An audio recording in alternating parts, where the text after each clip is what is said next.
Hey, how's it going, guys? Sammy here, bringing you my inaugural track walkthrough. So something a little bit different today. I've done these kind of track showcases in the past, but I've never really done a complete walkthrough of all the prop placing and everything like that. So I'll give it a go. I'll admit my racing terminology isn't all that great. I mean, I'm not a big motorsport guy, but after racing on this game for a while, you kind of get a knack of the kind of words everyone uses to describe things, so I'll give it a go. I know I'm usually on here carrying on like a drunken idiot, which I enjoy, believe me, as I'm sure you do as well, but I thought this is a kind of serious side of it, so I'll give it my best shot to kind of explain it the best I can. Alright, coming into the beginning of the track, we have a grandstand up on the left hand side there. Doesn't serve much of a purpose, looks nice. I had some leftover props, so that was the result. And coming up, we have a giant elevated U-turn, I guess you could call it. Just wanted to kind of give more oomph to that opening corner, because that first little right-angled right-hander isn't really that flash, and I can't imagine it'd be too much fun for contact racing. So I've just used the tube barriers to block off anyone who wants to go flap their wings, and I've put a flat block on the inside to kind of stop anyone who falls down there or gets knocked off. So you can't use it as a shortcut because I've lowered it a little bit, so there's no, if you fall off the side, it won't be catastrophic. You'll just have to kind of, you know, work your way down it and come back onto the track. Alright, so coming down the opening right hander, you carry a lot of speed up this hill, which was another reason that I put it there. It feels really good. And just at the top of this hill here, I've put a couple of giant props there, more so just to give you a kind of some perspective of what's coming up, because it's a real blind corner, this one. And as we come through, I'll just stop it here. For anyone who knows this route, knows there's a huge drop off there, and it just makes making races here very difficult.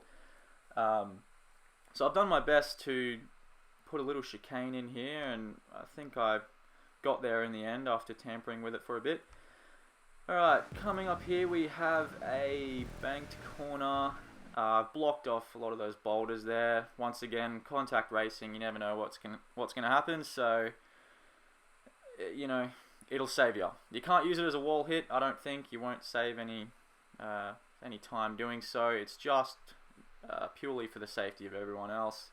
You know, I am a fan of leaving tracks naked, I guess you could call it, or as kind of pure as possible. I don't like the overkill with props, but in saying that, I do want to make it as easy as I can for people to get around it and kind of know what they're doing. Like, I want everything to be as clear as possible, so that's why I've done that. So once again, you build a lot of speed through this section, and it's all about just kind of letting off the throttle and easing through it. Not a lot of braking, which kind of feels really nice. That's what I kind of aim for when I make tracks.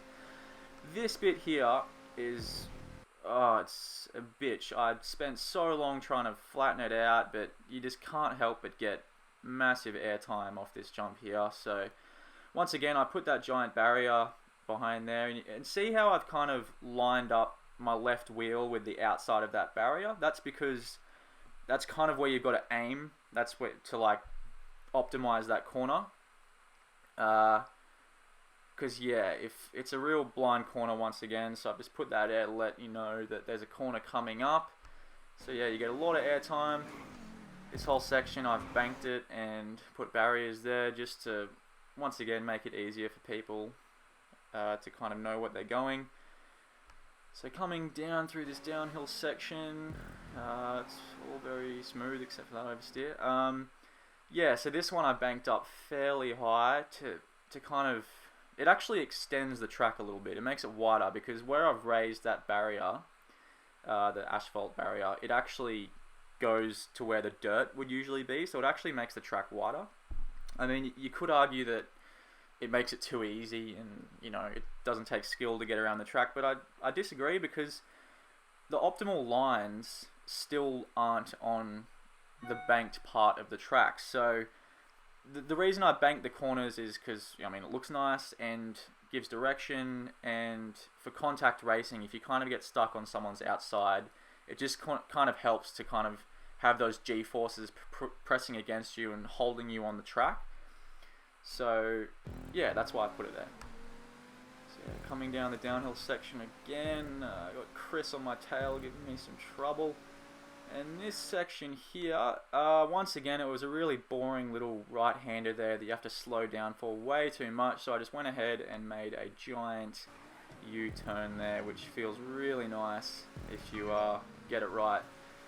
Alright, coming into the last section, the straightaway, we've got the pit stop on the right there. Don't really need to touch too much on that. It's got those slowy, downy friggin' things that frustrate the hell out of everyone if you don't make them as clear as possible. So you can see them, don't worry about that. This section here was a bitch of a drop off and a really tough corner there, so I just smoothed it out completely and it kind of complemented the final straightaway really well. So yeah, it's kind of like rattlesnake run turn around with a few barriers added here and there, and kind of makes it flow more, I would like to think. So there it is, guys. It's called Sidewinder. It's a really fun track. I had a blast making this and playing it. If you feel I could improve the track at all, let me know. If not, yeah, give it a go. It's really fun, and yeah, see you next time, guys.